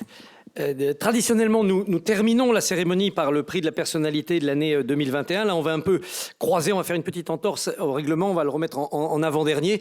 Et j'en remercie d'ailleurs la lauréate parce que c'est pour me permettre d'être à l'heure sur scène tout à l'heure au Théâtre Montparnasse. Je vais devoir filer à l'anglaise après avoir remis ce prix. Ce prix, j'ai le plaisir de le remettre au nom des différentes rédactions que je représente, Radio J, BFM, Franc-Tireur, d'Actu-J, de le remettre à Valérie Pécresse. Madame la Présidente de la région Île-de-France, chère Valérie Pécresse, si vous recevez ce soir le prix de la personnalité politique du Trombinoscope pour 2021, c'est parce que l'année dernière, vous avez battu toutes les gauches et toutes les droites. Toutes les gauches au second tour des élections régionales et toutes les droites lors de la primaire LR en vue de la présidentielle. Primaire où vous avez vaincu aussi tous les hommes, des grands, des petits, des minces, des replets, des chauves et des chevelus. En 2021, vous avez battu toutes les gauches et toutes les droites. En 2022, vous devez battre tous les autres. Les deux extrêmes droites, qui vous talonnent, et en même temps d'Emmanuel Macron. Pour vous imposer, vous promettez d'être une présidente 2 tiers Merkel, 1 tiers Thatcher. Bon, vous l'avouerez, ça ne nous promet pas beaucoup de rigolade pour les 5 ans qui viennent. À moins que, comme Marcel Pagnol pour le picon citron curaçao, vous n'ajoutiez un 4e tiers. Et vous nous direz lequel. Et puis il est vrai que dans cette campagne, on a déjà un candidat 2 tiers Orban, 1 tiers Maurras, un autre 2 tiers Castro, 1 tiers Mao, peut-être un 3e 2 tiers Voltaire, 1 tiers Rousseau. C'est plus une présidentielle, c'est le Harris Bar. On est injuste avec vous, chère Valérie Pécresse. On vous traite de Versaillaise alors que vous n'êtes pas née à Versailles, mais à Neuilly. Socialement, ce n'est pas du tout la même chose. Et puis vos véritables racines, on le sait, sont en Corrèze. Et votre véritable identité politique est chiracienne. Vous avez appris le russe comme Jacques Chirac, mais lui, il l'a oublié et pas vous. Vous aimez le Japon comme lui, vous y avez même travaillé dans la vente de liqueurs et sans jamais vous faire saquer. Enfin, vous avez initié Jacques Chirac aux nouvelles technologies en lui apprenant à taquiner le mulot comme conseillère numérique à l'Élysée. Le mulot, aujourd'hui, ce sont les rats qui quittent le navire. Éric Woerth qui passe chez Macron. L'ancien maire de Chantilly, ce n'est peut-être pas la crème de la droite, mais son départ prouve qu'une présidentielle, c'est pas de la tarte. Heureusement que bientôt, Nicolas Sarkozy vous apportera son plein soutien. Ce sera dès le 24 avril au soir, si vous êtes élu. Bon. Peu importe les hommes du passé, chère Valérie Pécresse, c'est votre tour. Et puis alors, vu le nombre de morts politiques à droite depuis 2007, je comprends que vous vouliez réformer les droits de succession. Les intentions de vote en ce moment ne vous sont pas très favorables, mais elles ne sont pas rédhibitoires. Pour reprendre votre fameuse formule, les sondages, ça va, ça vient, c'est comme la queue du chien. Sauf que le chien a aussi des dents, méfiez-vous. Tout est encore jouable. Mais votre meeting du Zénith ce dimanche est décisif, on le sait. La répétition de ce soir tombe très bien. Elle est le meilleur entraînement possible. Quand on survit à la cérémonie du trombinoscope, on peut tout affronter. Il vous suffira dimanche, à mon avis, de ne pas dire trop de sottises et tout ira bien. Bon, mes conseils ne valent rien, rassurez-vous. Tout de même, l'an passé, en remettant à Anne Hidalgo le même prix de la personnalité politique de l'année 2020, je lui avais recommandé d'attendre 2027 pour se présenter à la présidentielle. Et par ailleurs, à l'heure où nous parlons, eh bien, de nous deux, je suis le seul à être sûr d'être président de la République. Tout à l'heure, à 21h, comme je le disais, au Théâtre Montparnasse, dans le rôle de François Mitterrand, face à Jacques Chirac. Alors évidemment, mon mandat s'arrête à 22h30. Mais il reprend demain soir. Vous, si vous êtes élu le 24 avril, ce sera pour 5 ans, au moins, et sans un seul jour de relâche.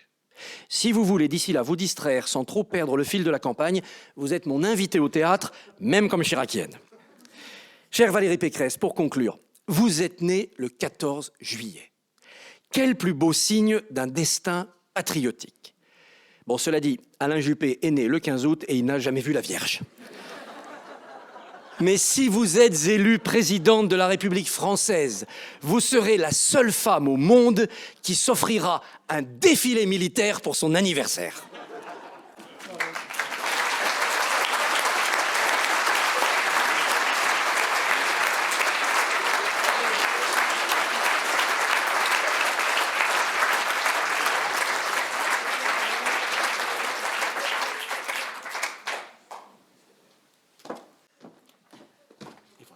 Oh, magnifique. Waouh, waouh, waouh.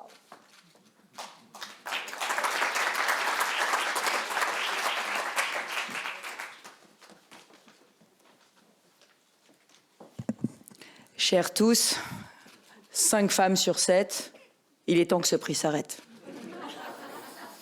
Ça file quand même un sacré mauvais coton dans le jury du trombinoscope quand même, hein. 5 femmes sur 7, qui l'aurait dit? Monsieur Tréhard, vous étiez absent le jour des délibérations. Oui. Bah voilà, vous voyez, hein, je vous connais. Bon, Alors, il est temps que ça s'arrête, mais c'est quand même des femmes d'exception. Et je voudrais leur dire toute mon amitié parce qu'elles ont quand même réussi à disrupter la politique toute à la place qui était la leur. Et donc, je voudrais leur dire, et par-delà toutes les différences politiques que nous avons, que vraiment, je leur tire un grand coup de chapeau et qu'elles ont fait ces derniers temps, voilà, j'allais dire, des très très beaux parcours politiques. Voilà, et je les salue. Alors je sais que quand Sandrine Rousseau a salué ma victoire à la primaire de la droite, elle a dû se prendre une volée de bois vert. Je pense que ton compte de Twitter a dû exploser. Et voilà. Quelquefois on parle de solidarité féminine, mais la solidarité féminine n'existe pas du tout en politique, hein, je vous rassure, c'est une rumeur. Mais de temps en temps, il y a des gestes avec qui ont du panache. Et donc Sandrine en a eu un. Je pense qu'elle a dû le regretter. Ou en tout cas son community manager. Voilà. Ensuite, il y a Carole Delga, qui est ma présidente. En réalité, puisque c'est la présidente des régions de France maintenant. Nous l'avons désignée. Et bon, je dois avouer que je suis quand même très jalouse parce que tu es quand même la mieux élue des présidents de région. Bon, tu as une sociologie dans ta région qui t'aide un peu. Hein. Tu es de gauche dans une région de gauche. Moi, je suis de droite dans une région de gauche. C'est plus difficile. Bon. Mais néanmoins, je sais à quel point tu es apprécié dans ta région. Et bon, je sais que là aussi, tu as tenu à distance pas mal de monde, y compris certains à l'extrême gauche qui n'étaient pas faciles. Donc, vraiment un grand bravo. Et puis, Yaël Braun-Pivet, qui est la l'Yvelinoise de l'étape. Alors, c'est sacré. Je ne peux pas dire du mal. Mais je pense aussi que ton combat sur les prisons est un combat qui est un combat important. Bon, je ne vais pas dire qu'il a été totalement mené à bien. Mais par-delà le bilan, je pense que tu avais une sincérité en toi, tu as une sincérité en toi qui a été reconnue par le jury et ça ne m'étonne pas. Et puis, il y a Sophie Cluzel. Bon, on a eu peur pour toi, Sophie, mais heureusement, tu es restée au gouvernement et tu continues à faire des très, très jolies choses sur le handicap. Et là aussi, c'est par-delà tous les clivages politiques, la question de la vulnérabilité. Et je sais que comme moi, tu penses que l'inclusion des enfants handicapés à l'école n'est pas une obsession dangereuse, mais une ardente obligation. Et donc, c'est un combat qu'on partagera toutes les deux. Bon, messieurs, quand même, chapeau. Parce que c'était beaucoup plus dur de s'imposer cette année que les autres. Hein. Parce que là, franchement, réussir à s'imposer parmi toutes ces dames, en fait, ils n'ont pas trouvé l'européenne de l'année. Ou alors, ils l'ont trouvé, mais ils ont quand même préféré Stéphane Séjourné. Donc là, je dois avouer que bravo. Mais comme tu vas renouveler la vie politique, Renew, c'est ça. Tu vas renouveler la vie politique au Parlement européen, ça te fait un beau challenge et un bel Everest à franchir. Bon, et puis Claude Malhuret, c'est pour l'ensemble de son œuvre. C'est le meilleur orateur du Sénat, faut quand même le dire. Il a des formules absolument incroyables. Pour tout te dire, Claude, je ne savais pas que tu serais là avec moi aujourd'hui, sinon j'aurais ressorti tes vieux discours parce que franchement, à chaque fois, ils sont impayables. Et je comprends, en fait, c'est pas le prix du sénateur de l'année que vous lui avez donné, c'est le prix de l'humoriste de l'année. Voilà. Mais, cher Claude, encore bravo pour ta faconde et ton engagement. Alors, je voulais vous dire un grand merci à tous. Un grand merci parce que, grâce à vous, cette journée se termine quand même beaucoup mieux qu'elle n'a commencé. Bon, il peut y avoir un prix supplémentaire que vous pouvez créer, hein, le prix de la trahison politique de l'année. Il y aura peut-être beaucoup de candidats, on ne sait pas, alors c'est compliqué, ce sera difficile de choisir le bon. Mais la question que tout le monde se pose aujourd'hui, c'est est-ce que vous êtes vraiment visionnaire? Est-ce que vous êtes vraiment des pros? Est-ce que vous humez l'air? Est-ce que vous savez repérer les talents? C'est la question que tout le monde se pose. Alors le problème, c'est que vous avez quand même un tout petit peu primé les autres. Emmanuel Macron, Christiane Taubira, Anne Hidalgo, Yannick Jadot, qui d'autre encore? Bon, pas tous encore. Hein. Bon, bah, ça fait quand même beaucoup. Jean-Luc Mélenchon. Oui. Donc, le sujet, c'est... en fait, cette campagne présidentielle, avec vous, c'est un peu la guerre des étoiles, quoi. La guerre des étoiles du trombinoscope. La guerre des étoiles du trombinoscope, la question, c'est qui va gagner la guerre des étoiles du trombinoscope? Parce que, bon, il y a un peu la menace fantôme, c'est la gauche. Il y a un peu l'Empire contre-attaque, c'est Macron. Enfin, encore faudrait-il que l'Empire attaque. Bon, il y a l'attaque des clones. Éric Zemmour et Marine Le Pen. Ça, je vis ça bien au quotidien, je vois assez clairement. Bon, vous avez compris que moi, j'étais le retour du Jedi. Hein.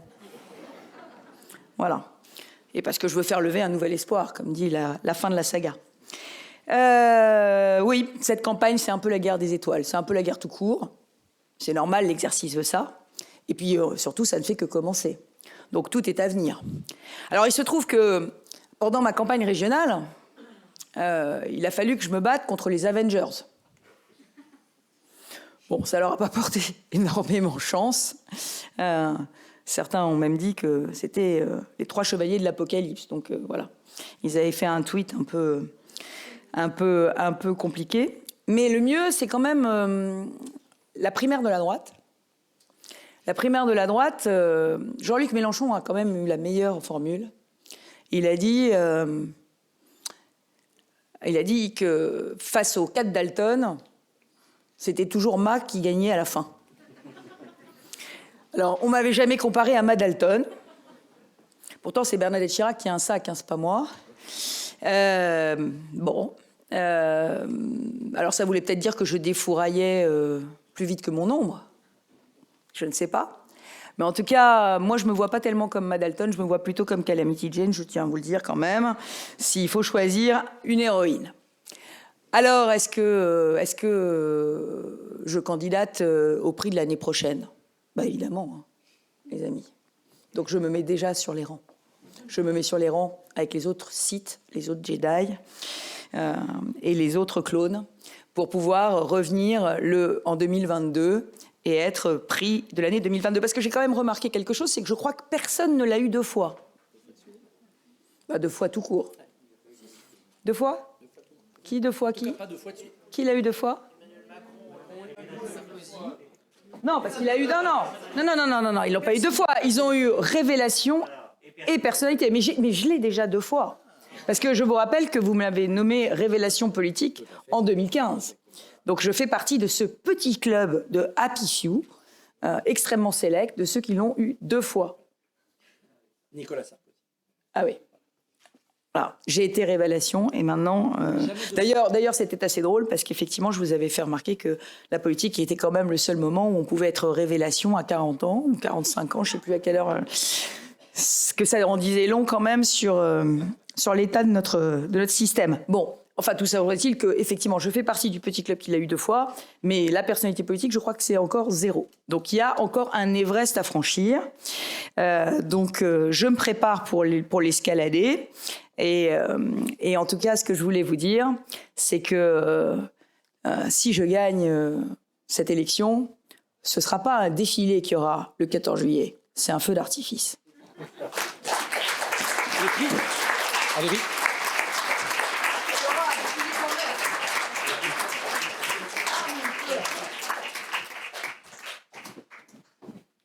Donc avant de m'escapader en vous présentant mes excuses, je tenais à remercier les membres du jury parce que ça a été des débats vifs, passionnés, passionnants, mais toujours plein d'humour. Ça, c'est toujours agréable. Remercier les équipes du Trombinoscope, François-Xavier, Delphine, tous les autres.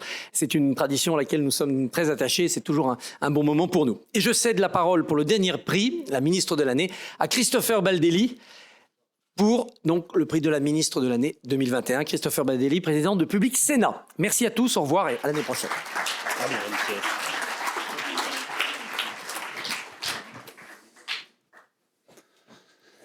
Madame la ministre, mesdames les présidentes, monsieur le président, mesdames et messieurs, Le choix que nous avons fait, Madame la Ministre, cette année est sans doute différent de celui qui a été fait au cours des années précédentes, où le prix du ministre ou de la ministre de l'année est allé à vos illustres collègues exerçant leur ministère sur des secteurs particulièrement remarquables et remarqués, qu'il s'agisse de l'économie, de l'intérieur ou de la santé. En vous choisissant cette année, le jury a fait un choix différent. Il a véritablement voulu récompenser, c'était très partagé, devrais-je dire unanime, une constance, une persévérance qui a pu s'exercer sur 5 ans. En un mot, un quinquennat, un plein mandat. Au moment où beaucoup en rêvent aujourd'hui, vous l'avez fait à votre niveau. En choisissant de saluer votre action, notre jury a voulu œuvrer pour reconnaître à sa juste valeur votre action publique et aussi tous vos années d'engagement constant dans d'autres sphères. Dans votre livre paru il y a quelques jours, vous appelez à changer de regard sur le handicap. Le vôtre n'a pas changé au cours de toutes ces années. Sophie Cluzel, à la tête de votre secrétariat d'État, vous avez tracé votre route avec une grande constance. Du plan autisme de 2017 jusqu'au récent bras de fer avec les départements pour faire appliquer les fameux droits à vie, Madame la Ministre, vous vous êtes battue pour normaliser le regard sur le handicap et simplifier la vie quotidienne des personnes handicapées. Vous l'avez fait avec talent, avec conviction, parce que ce sont des sujets que vous connaissez personnellement et dans lesquels vous êtes pleinement investi dans la sphère associative et dans lequel vous le faites aujourd'hui à travers votre secrétariat d'État. C'est cette culture associative et militante qui vous nourrit depuis la naissance de votre fille. C'est elle qui, pendant des années, vous a fait apporter votre pierre à l'édifice de la question du soutien aux enfants handicapés à l'école. Parce que c'est votre conviction profonde, et je crois qu'elle est largement partagée. Valérie y a fait allusion, les personnes handicapées ont été longtemps reléguées en marge de notre pays, je reprends votre terme, invisibilisées. C'est cette conviction profonde qui vous anime dans votre action de femme, dans votre action de ministre, et effectivement, le fait de parler de l'école, du travail, d'inclure ces personnes dans la vie de tous les jours, eh bien, cela pourrait sembler évident pour tous, et Madame la Présidente l'a rappelé, la campagne, l'actualité récente nous a montré que tel n'était pas le cas, s'il était besoin de le rappeler. Quand vous entrez au gouvernement en 2017, vous étiez une de ces personnalités de la société civile que les présidents choisissent parfois, et 5 ans plus tard, vous êtes une ministre rompue à l'exercice du pouvoir. C'est un portefeuille technique, mais vous avez eu la charge pendant ce quinquennat d'une matière souvent aride, des blocages parfois désespérants, et souvent, les arbitrages difficiles à obtenir. Peut-être encore plus pour des acteurs venant de la société civile, quelle que soit leur connaissance du sujet et leurs compétences. Alors à l'arrivée, et j'en finirai ainsi, un bilan, quel qu'il soit, peut toujours prêter à des appréciations diverses, nous le savons, et les hommes et les femmes politiques le savent mieux que quiconque. Certains ont pu regretter, par exemple, le refus de la déconjugalisation de l'AAH. D'autres concéderont qu'arriver à épargner aux personnes handicapées des visites régulières chez leur médecin pour faire reconfirmer leur handicap est une victoire tangible qui a changé le quotidien de milliers ou de centaines de milliers de Français. En tout cas, tous vous reconnaîtront, Sophie Cluzel, Madame la Ministre, un engagement sans faille et une volonté inoxydable dans votre ministère.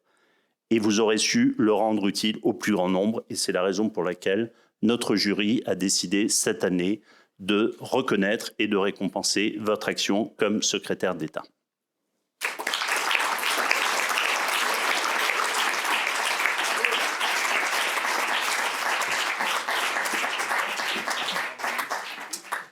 Merci beaucoup.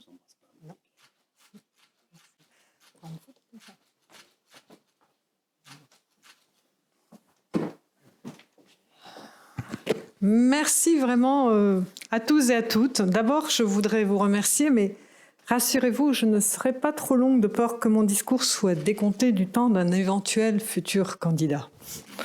Vous remercier donc d'abord parce que cette distinction à une secrétaire d'État est inattendue quand on connaît le prix du prestige, le prestige du trombinoscope, du jury et, vous l'avez dit, de mes prédécesseurs. Je voudrais aussi également remercier, et de la même façon que Yael l'a fait, remercier ma famille ici présente. Parce qu'en effet, quand on rentre en politique, qu'on est issu de la société civile, on franchit un miroir et là, il faut avoir une famille solide qui vous accompagne et ça a été le cas.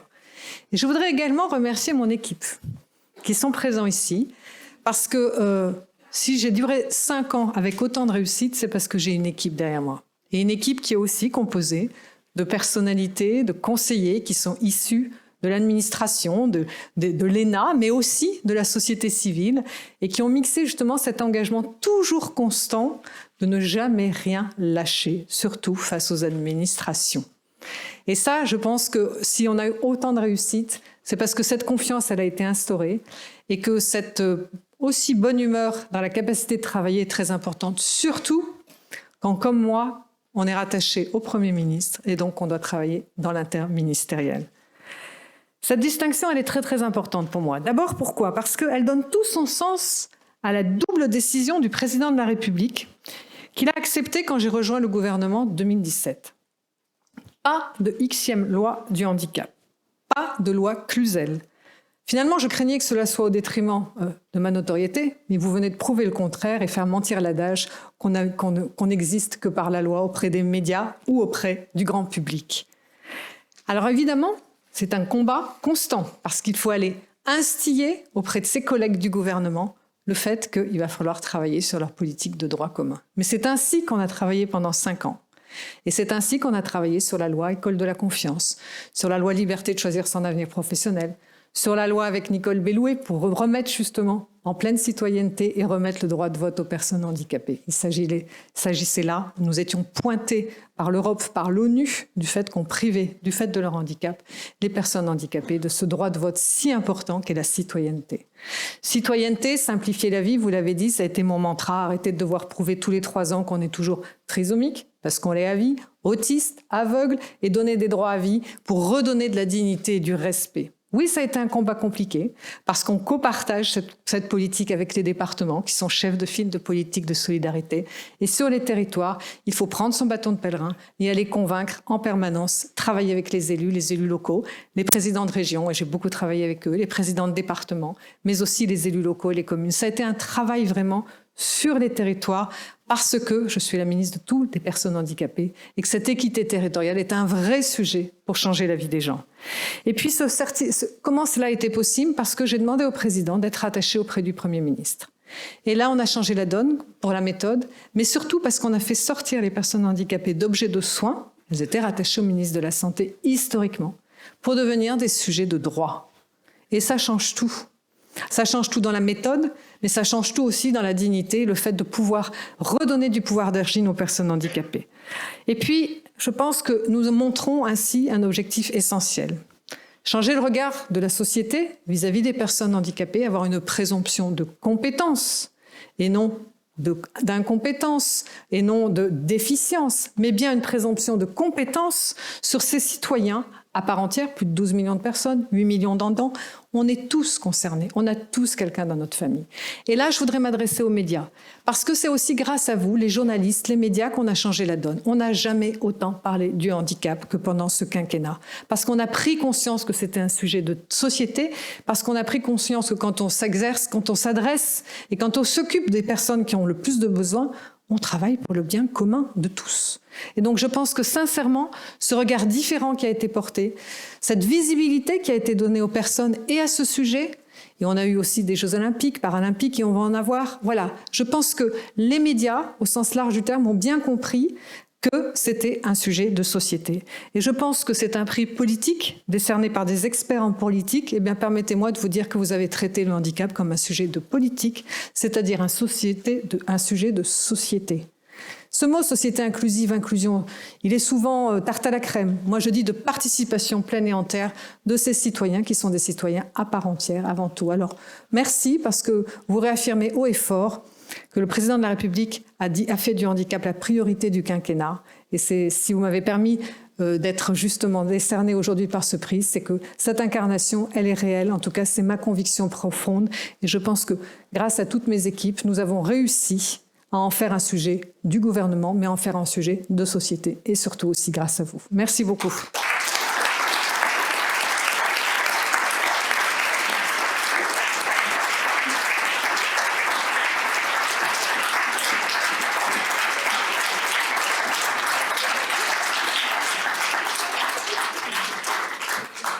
Nous arrivons au terme de cette cérémonie. Les cérémonies sont rares par les temps qui courent. Ce fut un grand honneur pour l'équipe du Trombinoscope de pouvoir l'organiser à nouveau ici en présentiel à l'Assemblée nationale en votre présence.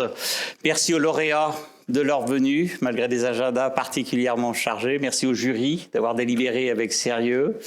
Merci à nos partenaires, CCI France, BKI Consulting, Opinionway, LCP Assemblée nationale et Public Sénat. Et nous vous donnons rendez-vous dans un an pour un nouveau palmarès du Trombinoscope qui ne manquera pas de piment après cette année politique à venir particulièrement chargée. J'invite les lauréats à venir sur l'estrade pour la traditionnelle photo.